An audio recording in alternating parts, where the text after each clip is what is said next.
আর এদিকে রাজ্য জুড়ে জমি হাঙরদের দাপট। কলকাতা শহরেও সেখানে জমি দখলের রাজনীতি, দায় এড়াচ্ছে পুরসভাও, স্বরাষ্ট্র, পুলিশ, এমনকি ভূমি সংস্কার দপ্তরও। যেখানে মুখ্যমন্ত্রীর হাতে, সেখানে রাজ্য জুড়ে জমি দখল ও বেআইনি নির্মাণ রোখা যাচ্ছে না। কেন সম্ভব হচ্ছে না?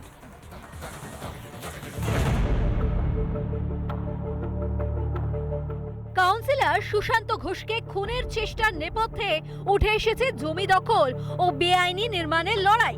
কিন্তু বিঘের পর বিঘে ফাঁকা জমি ভেড়ি দখল হয়ে যাচ্ছে। কোথায় পুরসভা? কেন আটকানো যাচ্ছে না জমি হাঙরদের?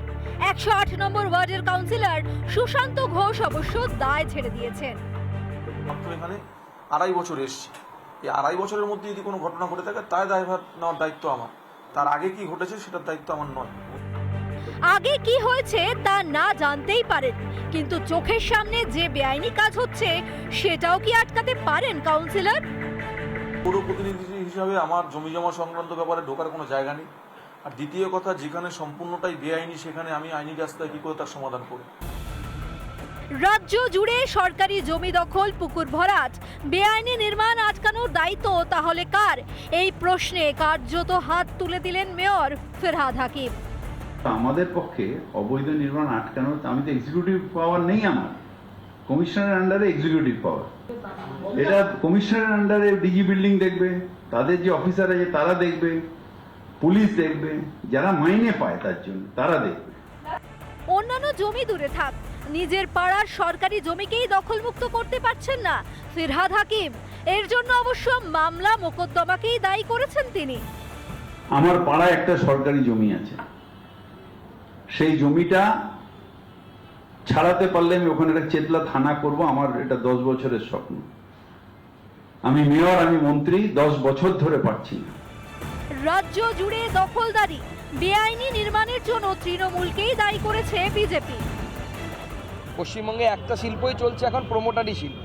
কাউন্সিলরদের তাদের স্কোয়ার ফিটে টাকা দিয়ে অবৈধ জমি, আপনি টাকা দিন, যা ইচ্ছে তাই করুন। এক একজন কাউন্সিলরের সরকারি জমির উপরে ধাবা আছে, তা যিনি শাসক তিনিই যদি চোর হয়, স্বাভাবিকভাবে যা পরিস্থিতি হওয়ার তাই হয়েছে। জনপ্রতিনিধির কাজটা ঠিক কি? মেয়র ফেরহাদ হাকিম কি বলতে চাইছেন? পুলিশ নিজের দায়িত্ব পালন করছে না। রাজ্যের পুলিশ মন্ত্রী ও ভূমি সংস্কার মন্ত্রী খোদ মমতা বন্দ্যোপাধ্যায়। তাহলে কি ঘুরিয়ে মুখ্যমন্ত্রীর দিকেই আঙুল তুলছেন তার দলের জনপ্রতিনিধিরা? রিপাবলিক বাংলা। এই রাজ্যের রাজ্যবাসী তারা যেন সত্যিই সুখী নন। এই যেমন তৃণমূল জমানায় লুট হয়ে যাচ্ছে আদিবাসীদের জন্য দেওয়া সরকারি জমিও। এমনই অভিযোগ উঠল দুর্গাপুরের কাকসায়। হুল উৎসবের ঐতিহ্যবাহী জমিতে প্রভাবশালী তৃণমূলের নেতাকে পেট্রোল পাম্প করবার অনুমতি কাকসা পঞ্চায়েত সমিতির। প্রতিবাদে গর্জে উঠেছে আদিবাসী সমাজ। তার সঙ্গে বাংলায় এসে জুটেছে শাসক নেতাদের জমির দখলদারি। আদিবাসীদের অধিকার নিশ্চিত করতে কি আদৌ সচেষ্ট বাংলা সরকার? যে ফরেস্টের জমি ট্রাইবেলদের হাতে থাকবে এবং ট্রাইবেলদের জমি কেউ কাটতে পারবেন না। জঙ্গলের অধিকার জঙ্গলের অধিবাসীদের থাকা উচিত। কিছুদিন আগেই আদিবাসীদের জমি রক্ষা নিয়ে আশ্বস্ত করেছিলেন মুখ্যমন্ত্রী, কিন্তু তিনি কি জানেন যে তার দলের এক নেতার হাত যশে নিঃশব্দে দখল হচ্ছে হুল উৎসবের জমি?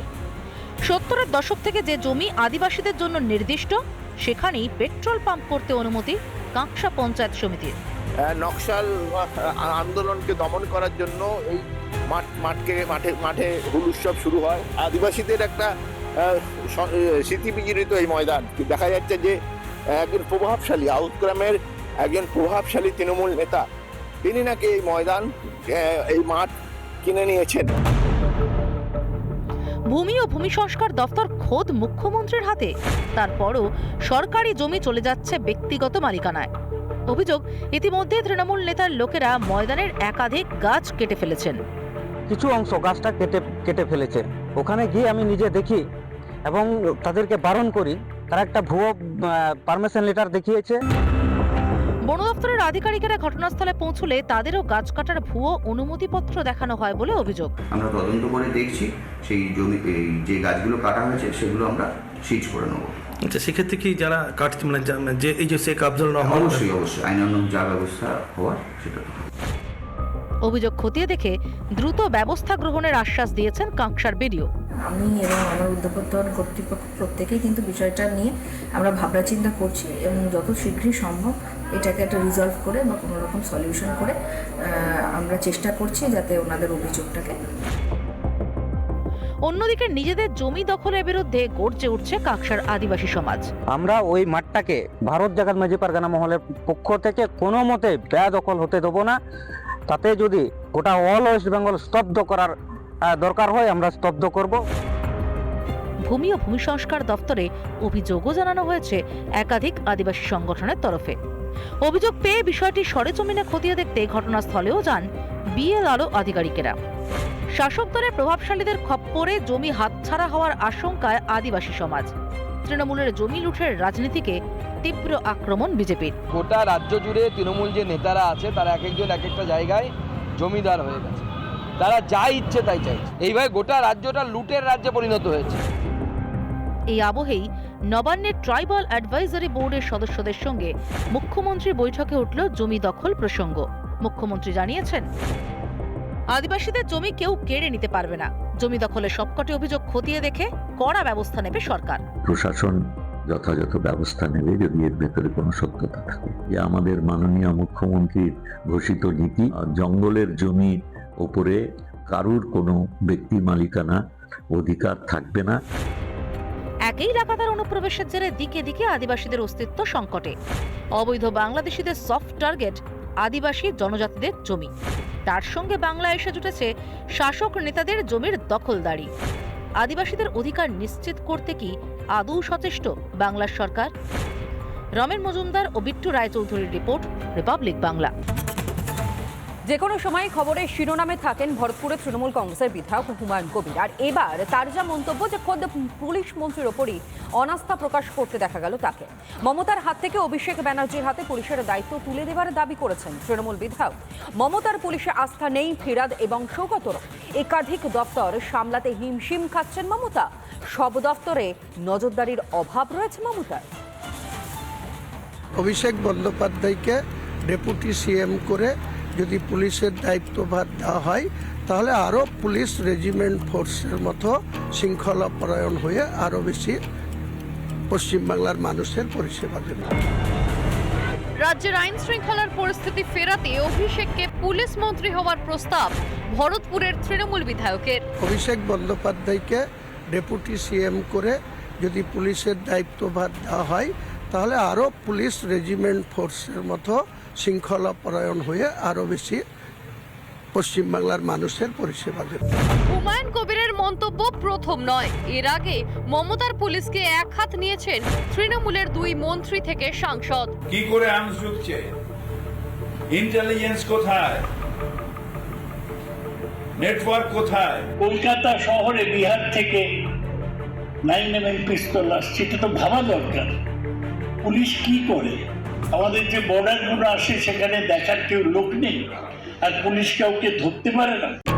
দিন কয়েক আগেই অভিষেক মুখ্যমন্ত্রী বলে বিতর্ক বাড়িয়েছিলেন তৃণমূল বিধায়ক শাহনওয়াজ মণ্ডল। পূজার সঙ্গে সঙ্গে আমরা বাংলার মুখ্যমন্ত্রী অভিষেক ব্যানার্জির নির্দেশ মতো সব জায়গাতেই পূজা আমরা করব। তার সঙ্গে সঙ্গে আমাদের চোখ, নজর, দৃষ্টি, সাংগঠনিক দৃষ্টি আমাদের সব জায়গায় থাকবে। তাহলে কি শাসক দলের ভিতরে নয়া কোনো রাজনৈতিক সমীকরণ, নাকি দুর্নীতির হাত থেকে বাঁচতে নতুন কোনো পন্থা? তৃণমূল কংগ্রেসের মধ্যে আমি আগেই বলেছি ল্যাং মারামারি চলছে। আমরা ছোটবেলায় মোরগ লড়াই খেলতাম স্কুলে, গোল কেটে দেওয়া হতো, দুজন এক পা ধরে মারামারি করতাম, মোরগ লড়াই বলতো। এখন সেই মোরগ লড়াই চলছে এবং ভাইপো চেষ্টা করছে পিসিকে ল্যাং মারা, পিসি চেষ্টা করছে ভাইপোকে ল্যাং মারা। দলের মধ্যে নাকি একটা অভ্যন্তরীণ একটা লড়াই চলছে, ক্ষমতা রাশ কার হাতে কন্ট্রোল থাকবে, তারই কি বহিঃপ্রকাশ হচ্ছে? কেউ কি হুমায়ুন কবির সাহেবকে দিয়ে কারো মনের বক্তব্যকে ব্যক্ত করার চেষ্টা করছে? এটা হচ্ছে না তো। আদৌ মুখ বদল হবে? মুখ বদল হলেই কি বদলাবে আইন শৃঙ্খলা, নাকি নতুন কোনো গেমে? রিপাবলিক বাংলা। নানা ধরনের কন্টেন্ট দেখার জন্য লাইক করুন, শেয়ার করুন আমাদের ফেসবুক পেজ, সাবস্ক্রাইব করুন আমাদের ইউটিউব চ্যানেল। পাশাপাশি অন্যান্য ব্রেকিং নিউজের জন্য অবশ্যই চোখ রাখুন রিপাবলিক বাংলায়।